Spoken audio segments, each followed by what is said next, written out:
कटनी के बोहरीबंद कैंप में किसानों की धान प्राइवेट कंपनी के सर्वर द्वारा रिजेक्ट करने पर किसानों ने जिला प्रशासन के मुर्दाबाद के नारे लगाए। साथ ही किसानों ने प्रशासन की द उग्र आंदोलन की चेतावनी दी। आपको बता दें कि किसानों का कहना है कि बोहरीबंद में समिति स्तर पर समिति प्रभारी द्वारा धान में पनका थ्रेसर लगाकर अधिकारियों की देखरेख में धान को पास कर ओपन कैंप बोहरीबंद में रखाव के लिए भेजा जाता है।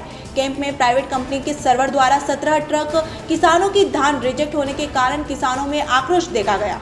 किसानों का कहना है कि जैसे ही कैंप में धान आती है तो एक बोरी में परखी लगाकर धान को चेक कर रिजेक्ट किया जा रहा है। इन सबको लेकर कैंप में किसानों ने जिला प्रशासन एवं मध्य प्रदेश सरकार के खिलाफ नारे भी लगाए और कहा हमारे घर में पैदावार नहीं होती, यह प्राकृतिक की देन है। किसानों का यहाँ तक भी आरोप है कि प्राइवेट कंपनी के कर्मचारियों द्वारा जिन किसानों से पैसे का लेन देन हो जाता है तो उसकी धान कैंप में रख दी जाती है एवं उसको रिजेक्शन में नहीं डाला जाता। पीड़ित किसानों का कहना है कि खेतों में कितनी मेहनत करके हम अनाज लगाते हैं और कुछ तो ऐसे किसान भाई हैं जो कर्ज से पूरी फसल उगाते हैं, उसके बावजूद उनके साथ अगर ऐसा हो तो वह आत्महत्या करने पर विवश होगा, क्योंकि वह कर्ज से ली गई रकम कैसे वापस करेगा जब उसकी धान का इस प्रकार अमानक बताकर रिजेक्शन किया जाएगा। किसानों को समस्या ये आ रही कि किसान तो एक तो वैसे ही परेशान है। इस वर्ष बारिश कम होने के कारण किसान ज़रूरत से ज़्यादा परेशान था, विद्युत से परेशान था, और जो थोड़ी बहुत हमारी धान बड़ी मेहनत के बाद में आई है उसको जो सर्वेयर हैं वो पीछे छल्ली का कवत आ रहे हैं। जो किसानों की धान है वो तो कई लोगों की, किसी व्यक्ति एक की नहीं है। किसी की हो सकता है खराब हो थोड़ा बहुत, लेकिन हम किसान हैं, हम खेती से पैदा करते हैं, ये प्रकृति की मार है। हम मिलावटखोर नहीं हैं, हम ईमानदार किसान हैं। और जिस तरीके से किसानों को परेशान किया जा रहा है और धान रिजेक्ट कर करके और उसे वापस की जा रही, किसान परेशान है एक एक पैसे के लिए। किसान के पास में न खाद है न बीज के लिए पैसा है। इस तरीके से अगर प्रशासन परेशान करता है तो ये ठीक न होगा। इसके लिए किसान उग्र आंदोलन करेंगे। किस कंपनी द्वारा आपको रिजेक्ट की जा रही है? आप कौन सी कंपनियां तो सरकार सब कुछ बेच रही है कि जो सरकार बेची है कोई प्राइवेट कंपनी को बेची होगी, प्राइवेट सर्वेयर होंगे, सरकार के थोड़ू ना है, ये प्राइवेट हैं। हम किसान मिलावटखोर नहीं हैं, ये प्रकृति से जो प्रकृति उत्पादन करके देती है अपनी मेहनत से अनाज उत्पादन करते हैं। और जिस तरीके से रिजेक्ट कर करके प्रशासन किसानों को परेशान कर रही है ये ठीक नहीं है। इसकी जिस तरीके की तानाशाही बिल्कुल नहीं चलेगी। लगभग कितनी धान रिजेक्शन की गई आपकी? मेरी भर नहीं की गई है, सभी किसानों की धान रिजेक्ट की जा रही है। और अगर आप सैंपल ले रहे हैं तो वहां लो ना जहां किसान की धान तोली जा रही है, खरीदी केंद्र में। आप हमारी धान 15 दिन तोलने के बाद में और 20 दिन के बाद में जा रही हो और 1 महीना के बाद में कह रहे हो आपकी धान ठीक नहीं है, ये कहाँ तक हित है? समस्या दादा आपकी? समस्या ये है कि हमारी धान जो तुलाई हो रही है समितियों में, तो समितियों में हड़म्मा लगा के छन्ना होता है जी, फिर वहाँ जांच होती है, जांच में सही हो जाता है और सही होने के बाद तुलाई होती है। तुलाई होने के बाद अब वहाँ से यहाँ वेयर हाउस आई और वेयर हाउस में ट्रक में लोड होके अब कंपनी उसे फेल कर रही है। तो अब वो भुगतान अब हमें सरकार न दे पाएगी तो हम क्या करेंगे? हमें तो फांसी लगा के मरना पड़ेगा ना। खाद नहीं मिल रही है, खाद 350-380 रुपये किलो मिल रही है। ये चीज़ें हैं तो हमारी तो सरकार से विनम्र निवेदन है, प्रार्थना है कि इस धान को जो किसान तुलाई हुई है तो इसमें जल्दी से जल्दी पैसा वाहक किया जाए। सर इतनी मेहनत से हम लोग धान उगाते हैं, उसके बाद सोसाइटी लेके जाते हैं, सोसाइटी में छन्ना कराते हैं, वहाँ पे जो अधिकारी होते हैं ठेसर लगाते हैं, इतनी मेहनत से धान तुलती है। उसके बाद फिर यहाँ पे आती है धान स्टॉक में, यहाँ पे एक ट्रक में 8-10 लोगों की धान होती है और उन लोग एक बोरी में परखी लगा के और सबकी धान रिजेक्ट कर देते हैं। ये तो सरासर अन्याय है। और ये जो प्राइवेट कंपनी अभी आई है ये ज़्यादा तानाशाही कर रही है और फिर उसके बाद वो पैसे लेके फिर धान भी पास कर देती है। उसी धान को पास भी कर देती है। ये कब से चल रही है? ये लगभग 3-4 दिन से चल रहा है। कौन सी कंपनी है ये? गोबरीन कंपनी। ऐसे कितने किसानों के साथ हुआ है? ऐसा लगभग 50 किसानों के साथ हुआ। ये समस्या मेरे साथ ही नहीं सारे किसानों के साथ जा रही है। क्या समस्या क्योंकि हो रही है? हमारे यहाँ जो धान तुलाई होती है फिल्टर की जाती है, छन्ना लगाने के बाद फिर माल वहाँ से यहाँ भेजा जाता है। इसके बाद भी यहाँ ट्रक आने के बाद फेल किए जाते हैं।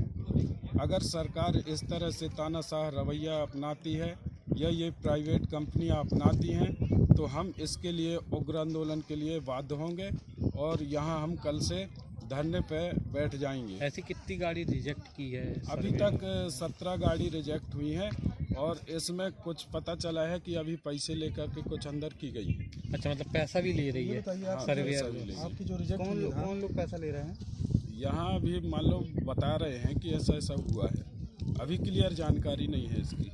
ये बताइए, आप जो धान दिए थे समिति में जी, तो वहाँ पर पहले पास हुआ होगा तब ना यहाँ आया है? हाँ वहाँ से तो पास होता है, वहाँ भी पास होता है? वहाँ पास होता है, फिल्टर लगता है, बाकायदे छन्ना लगता है। पास हुए वहाँ के धान को यहाँ रिजेक्ट किया गया? 15 दिन रखा रहता है माल, उसके बाद ये ट्रांसपोर्ट करते हैं। इसके बाद हम किसानों को इतना ज़्यादा परेशान किया जाता है जैसे कि हम कहीं से अचानक आ गए हों, उग्रवादी हों, इस टाइप से सरकार के बिहेव है। कितना आपका था? हमारा तो ज़्यादा नहीं था, वही 80 कुंटल था। कौन सी कंपनी कर रही है धान खरीदी?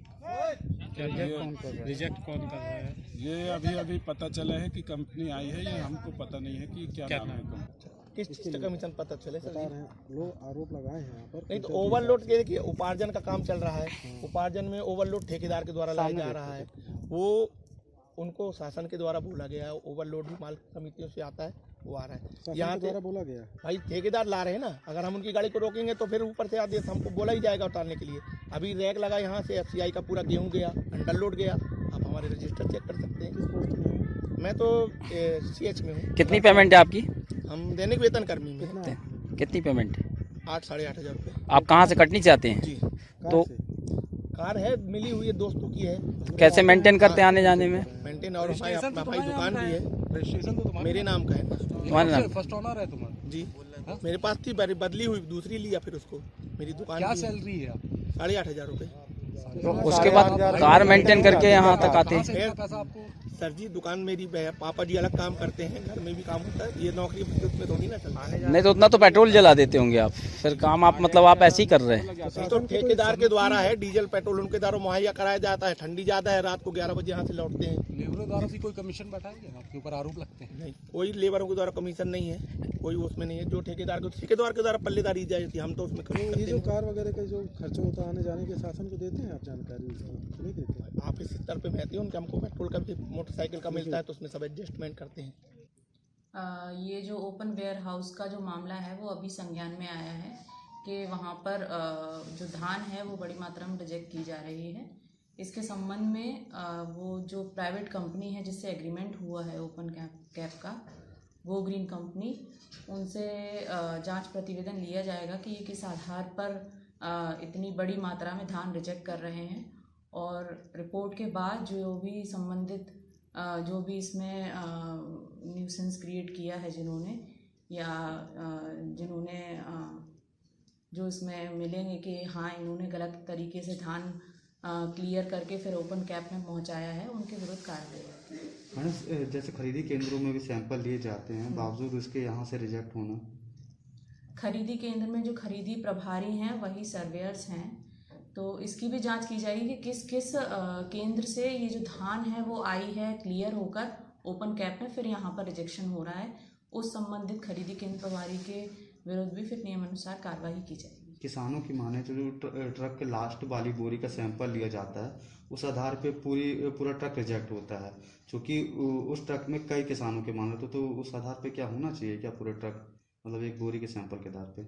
इसमें जो है वो डिटेल रिपोर्ट ली जाएगी पहले कि किस तरीके से सैम्पलिंग कर रहे हैं और किस आधार पर रिजेक्शन कर रहे हैं, उसके बाद ही जो भी पॉइंट्स आएंगे उस पर नियमानुसार कार्रवाई की जाएगी। कटनी से प्रवीण कुमार पाराशर की रिपोर्ट।